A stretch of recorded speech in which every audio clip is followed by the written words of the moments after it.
নমস্কার, আমি Surabhita. Welcome to my channel ancient flavour of India. আজ আমি নতুন রেসিপি নিয়ে হাজির হয়েছি, বানিয়ে দেখাবো আমদুধ।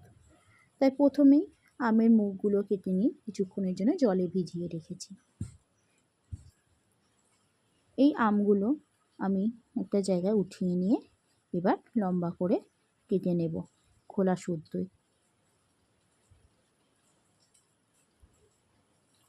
আমগুলো কাটা হয়ে গেলে এবার যে পাত্রে আমি আমদুধ বানাবো সেই পাত্রেই আমি আমের পাল্পগুলো বের করে নেব। আপনারা চাইলে আমের পাল্পের পেস্টও বানিয়ে নিতে পারেন, কিন্তু আমি এখানে আমের পাল্পের পেস্ট বানাবো না।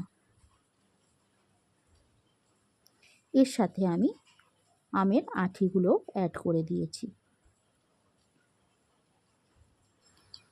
এবার আমি আগে থেকে একটু জোহা চাল ভিজিয়ে রেখেছিলাম। আপনারা চাইলে এখানে গোবিন্দভোগ চালও নিতে পারেন। আমি 10 থেকে 15 মিনিটের জন্য চালটা ভিজিয়ে রেখেছিলাম।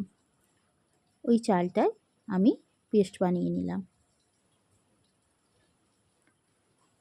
প্রথমে গ্যাসটা অন করে এবার যে পাত্রটিতে পাল্পগুলো রেখে দিয়েছিলাম ওই পাত্রটি গ্যাসের উপর বসিয়ে দিলাম। বেশ ভালো করে মিক্স করতে লাগবে, যাতে আমের মধ্যে কোনো টক ভাব না থাকে। তাহলে এর মধ্যে দুধ অ্যাড করলে দুধ ফেটে যেতে পারে। তাই ভালোভাবে আমি আমের পাল্পটাকে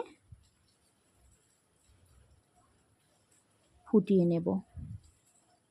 এর মধ্যে আমি চিনি অ্যাড করলাম হাফ কাপ। আপনাদের টেস্ট অনুযায়ী আপনারা কম বেশি চিনি দিতেই পারেন। এখানে আমটা বেশ মিষ্টি আছে, যা কোনো কোনো আমের খুব একটা মিষ্টি থাকে না, তাই সেখানে আপনারা একটু বেশি চিনি দিতে পারেন। যতক্ষণ না আমের পাল্পের কালার চেঞ্জ হচ্ছে আমি ততক্ষণ এইভাবে নাড়াচাড়া করতে থাকবো। দেখতেই পাচ্ছেন কালারটা বেশ চেঞ্জ হয়ে গেছে। এবার আমি অ্যাড করে দেব চালের পেস্টটা।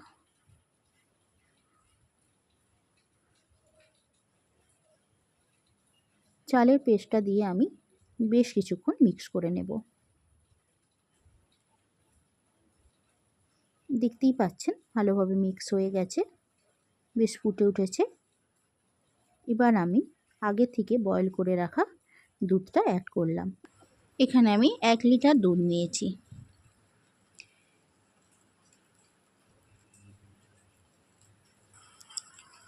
দুধটার সাথে ভালোভাবে আমি মিক্স করে নেব।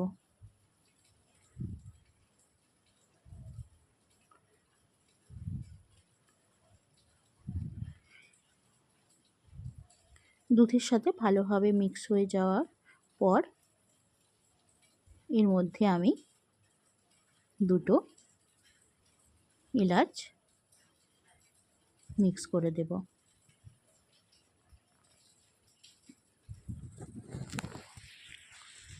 এটা আমার শাশুড়ি মার রেসিপি। ওনার হাতের আমদুধ খুবই টেস্টি লাগে। আমি একটু চেষ্টা করলাম আমার মতো করে।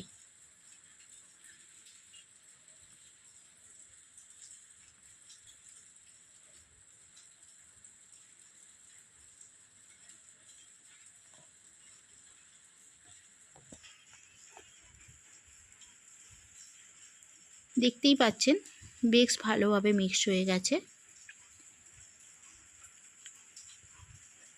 যতক্ষণ ভালোভাবে মিক্স হয়ে ঘন না হয়ে আসে ততক্ষণ আমি এইভাবে নাড়াচাড়া করতে থাকবো, যাতে নিচে ধরে না যায়।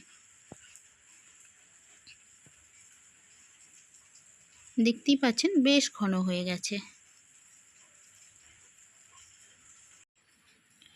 আপনারা চাইলে এখানে আমি যে 3টে আম ইউজ করেছি এর থেকে বেশিও আম আপনারা ইউজ করতে পারেন, তাতে কালারটা আরও সুন্দর আসে।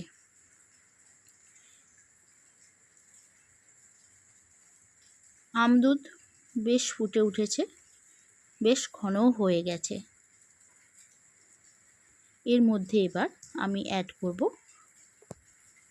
কাজু আর কিশমিশ।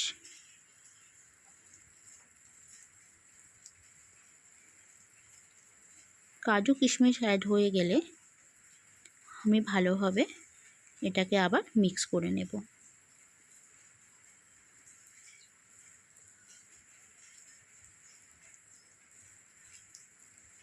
দেখতেই পাচ্ছেন কতটা ঘন হয়ে গেছে।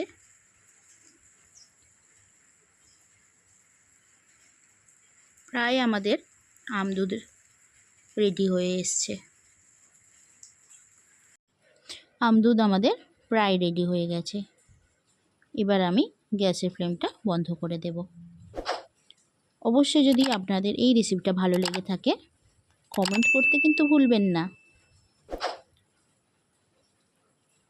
এটাকে আমি এবার ফ্রিজে রেখে দেব 2 থেকে 3 ঘন্টার মতো। ঠান্ডা আমদুধ খেতে বেশ মজাদার লাগে। দেখা হবে নেক্সট রেসিপিতে। ভালো থাকবেন।